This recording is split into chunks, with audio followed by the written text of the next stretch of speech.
everyone. Welcome to CyberWire-X, a series of specials where we highlight important security topics affecting security professionals worldwide. I'm Rick Howard, the Chief Security Officer, Chief Analyst, and Senior Fellow at the CyberWire, and today's episode is called Pentest Reporting and the Remediation Cycle. Why are we making progress? A program note, each CyberWire-X special features two segments.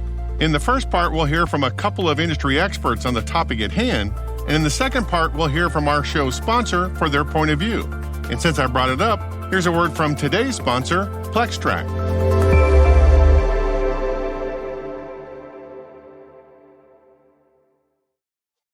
Never miss a thing with CyberWire Pro. Stay cyber aware by getting access to all our public podcasts, ad-free, as well as our exclusive CyberWire Pro podcasts, briefing, articles, and events by becoming a CyberWire Pro subscriber. Get actionable reporting, analysis, and insights on global events occurring in the cybersecurity industry at your fingertips.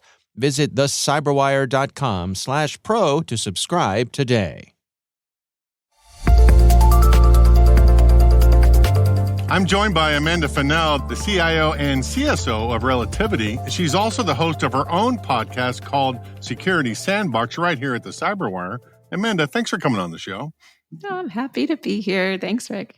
So we're talking about pen testing today. And for those who aren't familiar, can you take a stab at telling everybody what a pen test is? Ooh, it's kicking the tires at something. Yeah, that's true. It's when you want to know if there's anything that might be vulnerable that you should have caught, but you haven't caught. And there's two ways to approach this, right? So a penetration test, we want to do some kind of a test either on your process or your people or your tech to determine if it's A, running as should be, running as intended, but B, anything we should have been doing differently or configured differently to be more secure and lessen your risk. And there's two types of CISOs I've noticed out there, the kind that really don't want you to find anything because it proves how great they are in their program, or the ones that get mad if you don't find anything because they figure you're not good enough to find their stuff. Like there has to be something, right? And I'm the latter. I think you should be finding something always, but yes. I think I'm in that latter camp too, because I don't really reach for a generic pen test as one of my go-to first things, because they should be able to find something, right? I mean, that's just the way it is. Yeah, now, if I have a very specific thing in mind, like I spent some money or we improve some feature of our defenses, I might direct the pen test at that to see if it was actually successful. I don't know. What do you think about that? It's a good question. And it's actually one of the things that I love the most is whenever I do pen testing, because that's your next question. Do we do pen testing? We do. When we do that, we bypass a couple things that after a few years, I know you can get past a turnstile. I don't need you to do that. So I will give you the credential, like the badge, and say, okay, can you just get to work now? I don't need you to do the physical too much, because that part you get used to after a while. But I really need to not waste my money for pen testing on you getting through a turnstile. I need to know what happens when you get to a laptop. Yeah, I don't want to know if you can, because like you and I were just talking about, you better be able to. That's kind of your job. But what I really want to know is, can you get to this thing that I'm trying to protect? I guess we're doing, most pen testers are contracted, right? Or do you have your own internal team? We have both. And that was actually because we had some rioting internally by the teams that if they did not get to test things. And the first part is we're a software company too, right? So we have to naturally pen test our code. It can't go to production unless we've tried to test it and make sure that there's nothing wrong, the 10 OWASP, et cetera, nothing super vulnerable. So pen testing is naturally a part of the product security realm. But specific to what we're talking about here, the cyber side, we had people on the team that were like, if you don't let me get those skills under my hat, like I'm not going to want to stay here. And I said, a pen test team is born. Here we go. So that's how we came about, is to make sure the talent stayed happy. Well, you guys are a software house, and what you just described before is a little bit beyond what most CISOs deal with. Most of us don't deal with software penetration testing. Tell us what the difference is. What's the difference between the typical thing that was invented back in the 70s about testing your network versus what you guys are doing today in a modern software development house? I always loved that movie, Sneakers. Have you seen that? I was just it's like the watching it. best. Yeah. Just watching it this last weekend. The part when he has the flowers and he walks over and distracts the guy. I got to get these delivered right now. The social networking that's going on there and the hacking. For those of you that don't know, the 1992 movie Sneakers is one of the all-time great hacker movies. And by the way, the movie was written by the same guys who wrote another all-time great hacker movie, War Games, Lawrence Lasker and Walter Parks. In this scene that Amanda was talking about, Robert Redford, probably best known to this audience for Avengers Endgame and Captain America Winter Soldier, and River Phoenix, probably best known for Indiana Jones and the Last Crusade, he played the young Indiana Jones, are trying to get past a security guard and an electronic lock, 2 factors. The scene opens with River Phoenix dressed as a delivery man, standing in front of the security guard with a stack of Drano boxes, claiming that he has a work order to deliver them to the top floor. The security guard doesn't have him on the access list and is having none of it. The two get into a heated argument. That's when Redford walks up to the counter with some lame story about his wife delivering the birthday cake and the balloons. And I'm sorry, they didn't have anything on record. Hold on a second. I got the Did my wife drop a cake off for me? What cake? There's no cake back Surprise here. party for Marge on the second floor. She was supposed to drop a cake off. I drop. don't know anything about it. There she is, late as usual. Okay, well, it states right here very clearly that I am to deliver 36 boxes of liquid Drano to this here address. I don't care what that If you says. have a You're not on problem the with list. that, You just can't say get in. so. I do have a problem with it. You can't get in. Understood. I might lose my job. Well, it's not my problem, kid. Now Okay, beat it, I all realize right? there's no special interest. That's when Redford walks past the guard up to the electronic door that's locked, carrying a bundle of helium balloons and a birthday cake box, and starts yelling at the guard to let him in. No special reach interest. I can't reach my card. Could I you got buzz this all for this me? stuff right Could here. you buzz it? I can't reach my card. This would. Wait 1 minute. No. Buzzer, okay? We're late for the party in the second floor. Excuse me. Push the goddamn buzzer, will you? Thanks. I love this movie, and if you're a security professional and haven't seen it yet, consider this your homework assignment. It's a cybersecurity classic. So yeah, there are 2 parts to this. There is the general way of pen testing that we're used to, and it's the really exciting thing where we all pop out those lock picking kits that we're excited to have. And our attempt here is to simulate in some way an attack that would use a tool, a technique, or a process that an attacker would use to exploit a weakness. And that could be that turnstile, that could be the person who's stressed out and going to buzz you through with the badge or et cetera. And then what? If you get to that laptop and can you hack it? Is it bricked? Is there endpoint protection? So on. Is it going to be seen on the network when somebody does get into it? Is there noise, traffic, et cetera? Is it noisy? Is there lateral movement? Those are our normal pen testing. I think what most people think of. Ours is the same, but also includes that product side. So when the code is created, there's an entire application security team that they think their job is quote unquote to break things. Like that's what they put in their Slack, what I do, I break things. It's so sad. I'm like, there's more to your job, right? Not just that. You should fix things too, but fix things too. But they do the same exact thing. We just do it in code. And so we use the same tools, techniques, and processes that people who are doing things for nefarious purposes, but we use it against our code. And we're constantly scanning with that dynamic and static analysis and so on. Anything vulnerable, anything we should be fixing. And then every once in a while on that code, we have a person who tries to break something. Amanda mentioned the OWASP Top 10. Let me explain what that is. Back in 2003, Dave Wickers and Jeff Williams, working for Aspect Security at the time, a software consultancy company, published an education piece on the top software security coding issues of the day.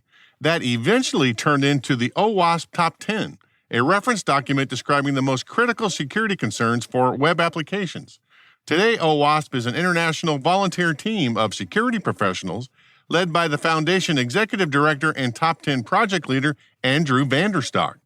OWASP is dedicated to enabling organizations to develop, purchase, and maintain applications and APIs that can be trusted. Today, there are tens of thousands of members and hundreds of chapters worldwide.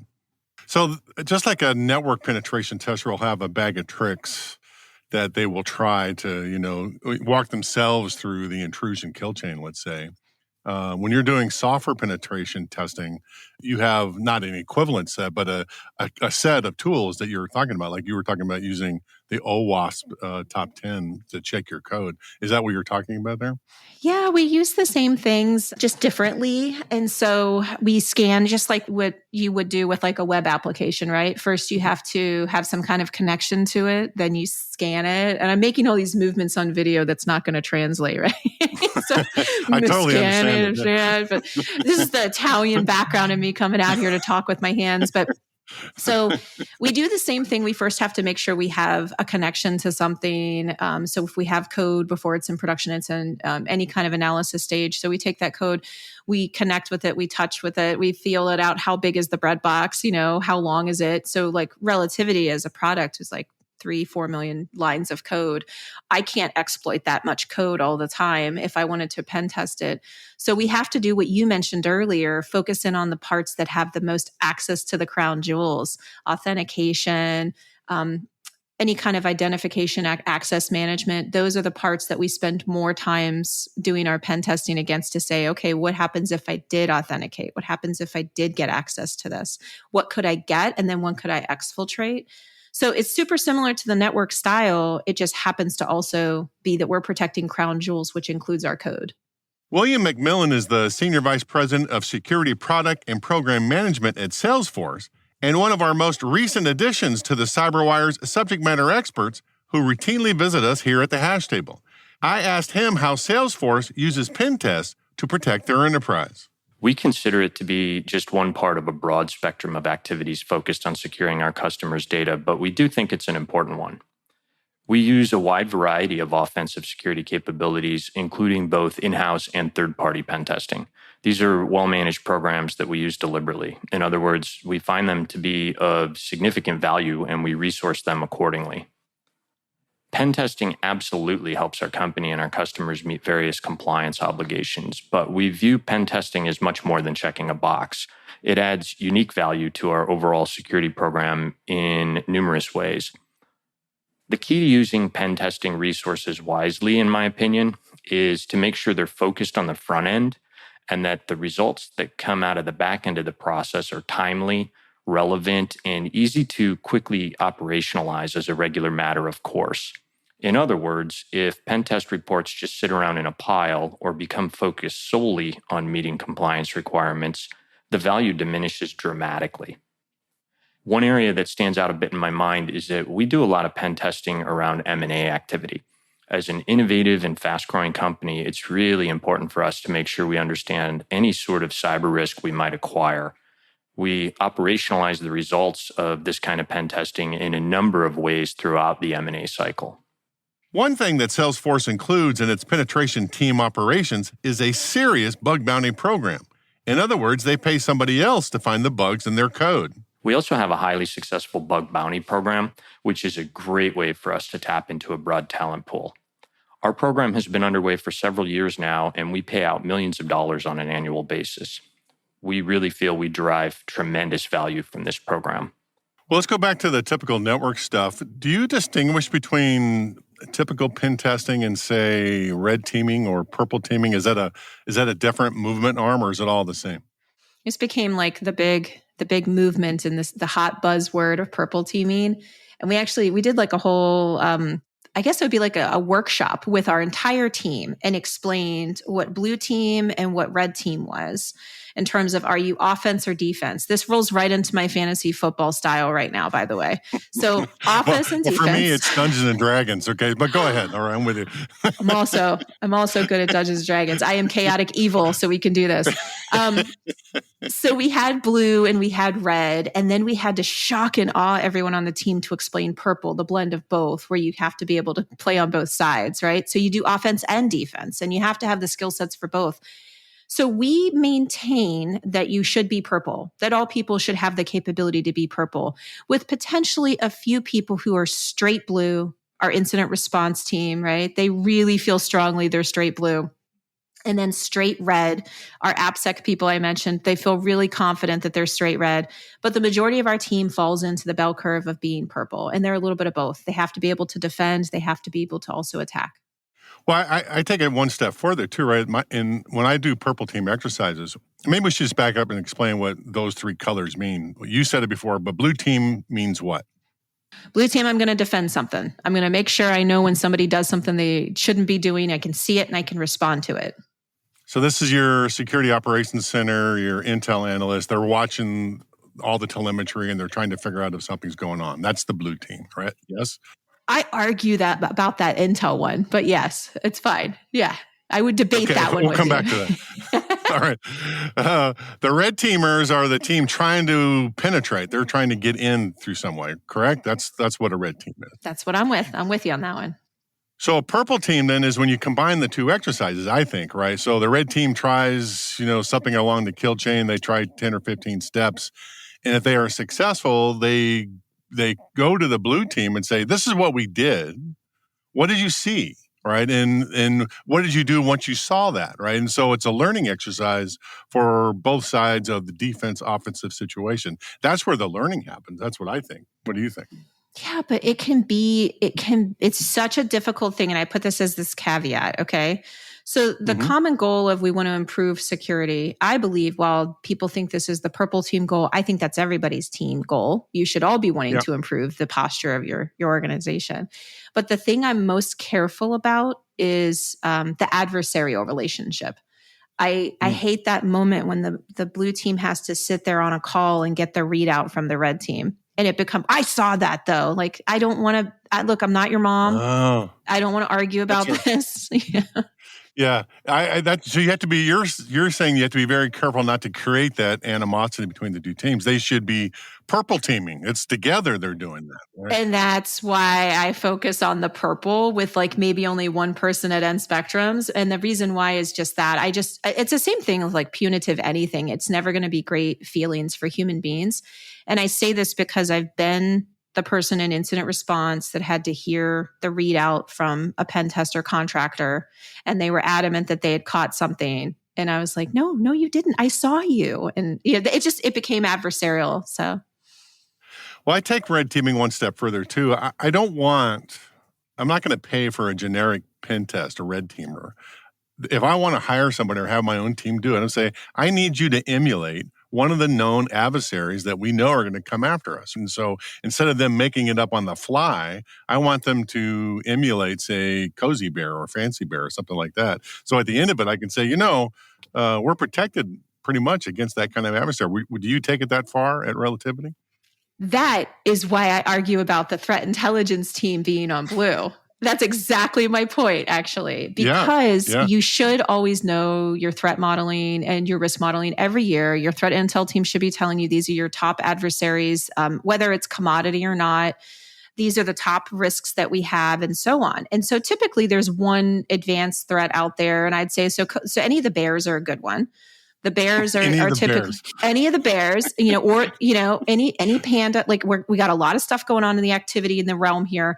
But some of those TTPs, they kind of cross around all of them. They all have similar ones. They're hodgepodging from each other. But I would say that that's exactly where the threat intelligence team comes in to shed light.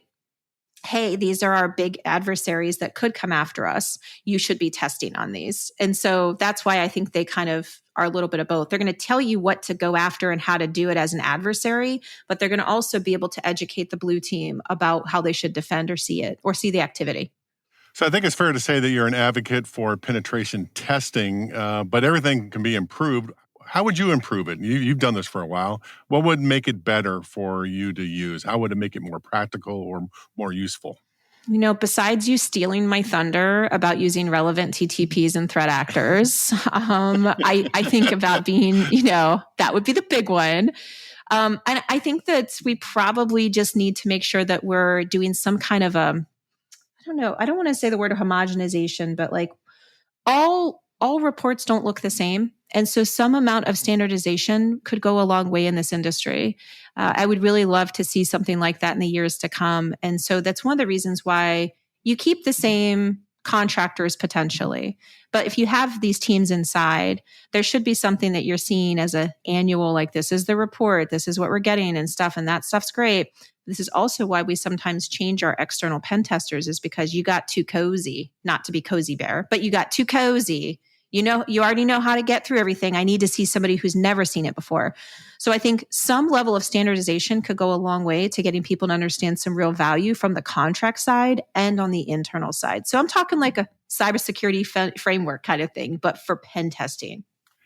Yeah, I agree. Yeah, like we were talking about at the beginning of the show, it's not enough that you got in. Okay, did you exercise the thing I was trying to exercise, and how well did we do? And the other thing I would ask for too is relatively, because if you're going to do this with an outside contractor, compared to other organizations, how are we doing, right? Or what are those other organizations doing that make them better than us? I would love that part of their report.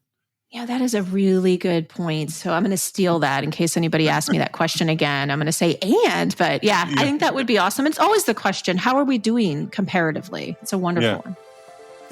Well, this is good stuff, Amanda, but we're going to have to leave it there. That's Amanda Fennell. She's the CIO and CSO of Relativity and a host of Security Sandbox. Amanda, thank you very much. Thank you, sir.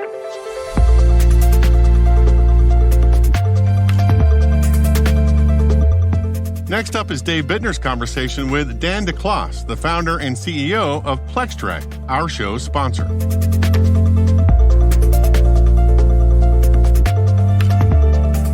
So let's start by getting a little bit of the backstory here. I mean, in terms of the history of people gathering security reports and pen testing and all that sort of thing, can you give us a little bit of the legacy way that people used to deal with this and kind of what led us to where we find ourselves today?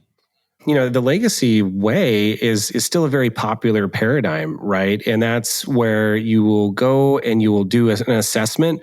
My experience was penetration testing specifically, where you're spending a lot of time documenting evidence, collecting screenshots and trying to put them, into the right format and using different style templates. As a pen tester, there's never a shortage of work. So, I had a day job, but then I would also potentially be doing, side gigs and moonlighting for different folks. So you're always exposed to everybody's different reporting style and templates. So you're spending a lot of time just documenting the findings. And it's, my experience obviously was pen testing, but this could be for any kind of security assessment or security audit in general, right? Where you're going and you're doing this assessment, or even like an incident response, exercise where you're doing all this work and then you're collecting that evidence into a document. And so you're spending a lot of time just writing the document and trying to stay consistent, and then delivering it with, the kind of this, like you're either doing it via, a secure file share or, just having different ways of, or trying to encrypt it and password protect it, and, having like just lots of, I would say, friction around that whole process of like getting the document together, getting it reported accurately, getting it reviewed and correct, then getting it into the hands of the people that need to do something with it. And then from there is really where I started to feel a lot more pain after having been on the front end of it, where the back end is like, what am I supposed to do with this potentially 300-page document? And so what people end up doing is they tend to copy and paste the relevant information that they feel is relevant out of the report into some other form of a ticketing system, right? And that's really where some of the breakdown starts to happen as well, is that, hey, there was all this time spent on this report, and then a small percentage of it actually makes it somewhere where it can be actionable, right? And so that was, I would say that's kind of the legacy issue, and still a very popular paradigm today, even in 2022, right? I mean, to what degree are we dealing with just the basic reality that, folks who do pen testing are very good at pen testing, but they may not be the best graphic designers in the world? Yeah. No, you're exactly right. I mean, I've definitely worked for firms where they've actually hired outside marketing agencies to put together a style guide and a template for them, right? So they're not, and so these folks recognize that this isn't my area of expertise, and I think a lot of people. Some people will put, kind of their ground and stake in the ground that this is like kind of their secret sauce of how they write up the reports and things like that. But I think most people recognize that, hey, I'm getting paid to utilize the skills and techniques that I know, of how to attack a network, or my security knowledge and experience, and how I exude that into the organization that I'm doing testing for, rather than the way the document looks. And not to say that that's not important, right? It is important to be able to convey information correctly, but that's so much. It's so much more a factor of what did you actually do, and what do you know, and what are you actually being paid to do. I suppose there's a risk of it sort of being like a game of telephone also, where the number of times that something is translated by one person to another person or reworded, or there could be a loss of clarity or a loss of emphasis, those sorts of things. Yeah, most definitely. I mean, that's why, we get into this situation where if companies are they're going for their SOC 2 certification, or potentially even like FedRAMP or something like that, they get asked, like, show us a copy of your latest pen test report, to be able to at least say, like, here's what was originally reported versus, what did you actually do with these results, right? And so there is definitely that, and I experienced this. There was the notion of I'd come back and rewrite the same report because nothing got done. And that could be a variety of factors.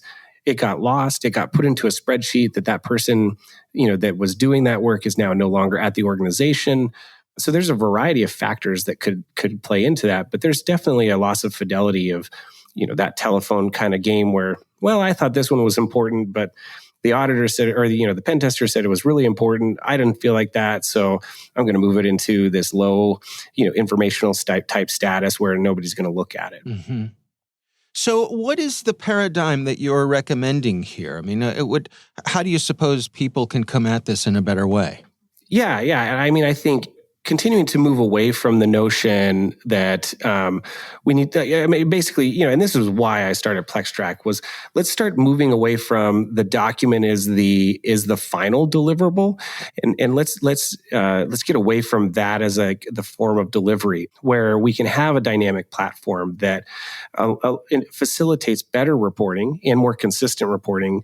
The document is still there. It's an artifact of the engagement. So it's still that point in time, but it really facilitates deeper collaboration, not only from the teams that are doing the testing and the reporting, speeds up that process, but also the collaboration between the people that are responsible for fixing these issues and being able to say, like, what is important for our organization? Can I provide more context and then have visibility into the actual remediation of these issues? Because at the end of the day, we're all on the same mission, right? We're all on the same team as to reduce risk to the organization. How we categorize that, how we prioritize it is really important. And that's really what the crux of the matter is being able to have deeper visibility, better collaboration so that you can actually show progress. Can you walk me through a potential use case here? I mean, rather than, plopping down on a desk, as you say, a 300-page report with everything that I've found, it sounds to me like what you're suggesting is much more dynamic and fluid.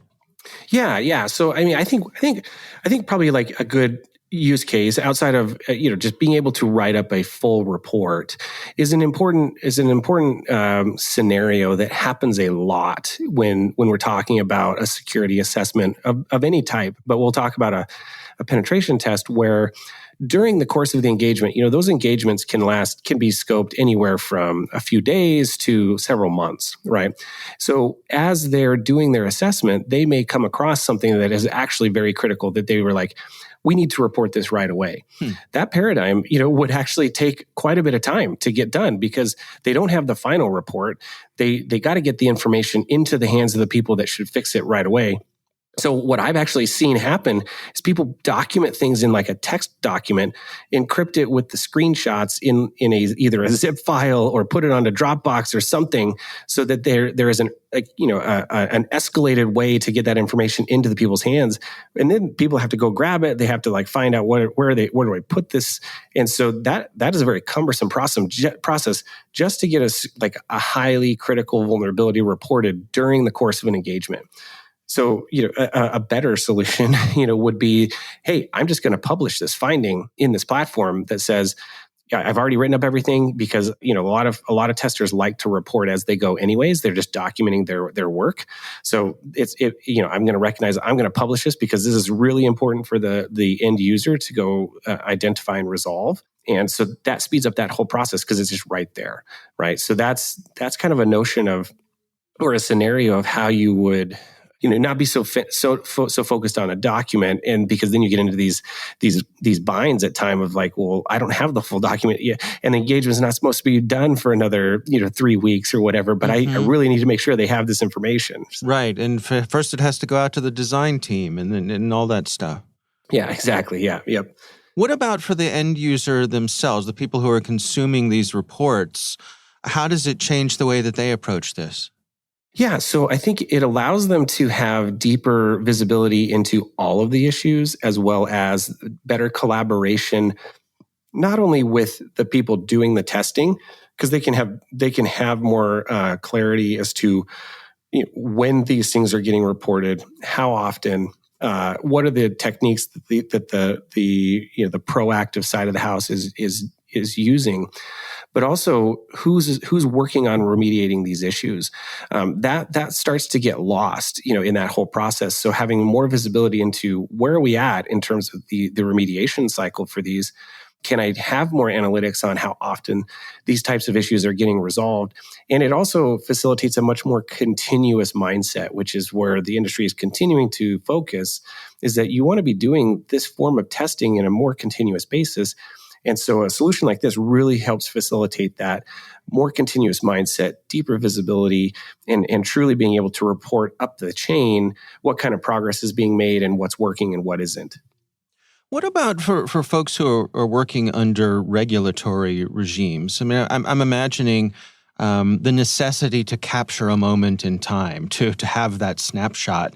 Can you do that as well? Yeah, absolutely. I mean, and like specific to PlexTrack, we have multiple ways to do that. You can, in your analytics dashboard or whatnot, you can filter based on specific what things look like in time. You can also do comparisons as to like, here was a report from last year versus this year. And then, like I said before, you can also have the original document of what, when the report was finalized, you can export that out as like a standalone. Here was this point in time. But even when you view the report in PlexTrack specifically, you can see like when this issue was reported, and you could filter based on those dates and be able to identify, what was going on at that point versus now. And how about, security itself, the security of the documents themselves, and being able to sling these things back and forth between the various folks who have an interest in it. I suppose that's a concern as well. Yeah, I think this is, the fewer documents that are getting shared as attachments and emails, the better, right? And so, this facilitates a much more secure environment to be able to access these results and pulling these results down if you need to, but you don't have to, right? So you have a more secure platform that you can be accessing these results and providing information on how we're fixing them, as opposed to just shipping around a document and then probably having another document that you're using for tracking it like a spreadsheet.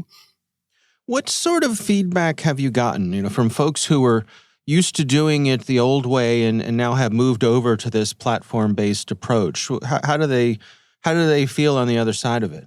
It's interesting. We get a ton of commentary, simply like improved morale, right? Because if you think about the security testing side of the house, they want to just be testing, right? They want to report. They know that they're getting paid to write these things up and to deliver a good report. But they're saving so much time and energy on the mundane aspects of that process that they have more time to actually focus on the testing and getting their either their clients or their organization better at these security issues, at resolving them. So one huge benefit is improved morale that we hear a lot. In addition to the efficiency gains, where we are in an industry where it's hard to find good talent, and so it truly saves them time to be able to not have to go hire more people. They can just make their team more efficient, and that's one huge benefit on the testing side of the house. And then another thing that we hear a lot about in terms of benefits is the people that are actually receiving these, they have a more centralized way to manage the results. And so it not only speeds up their process, but they have deeper visibility into who's reporting what, what areas of the organization, whether it's an app or a business unit or a subnet, what are the areas that are actually higher risk, and it gives them a deeper sense of where they should be focusing and where they should be prioritizing their work. So overall, not only does it provide deeper efficiencies and improvement in morale, but also better visibility of their security posture and where they should be prioritizing the remediation cycle.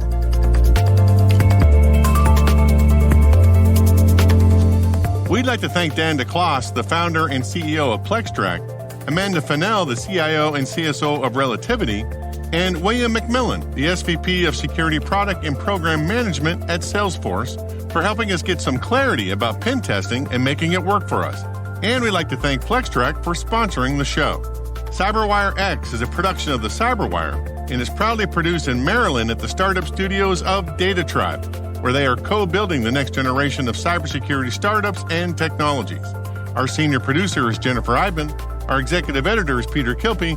And on behalf of my colleague Dave Bittner, this is Rick Howard signing off. Thanks for listening.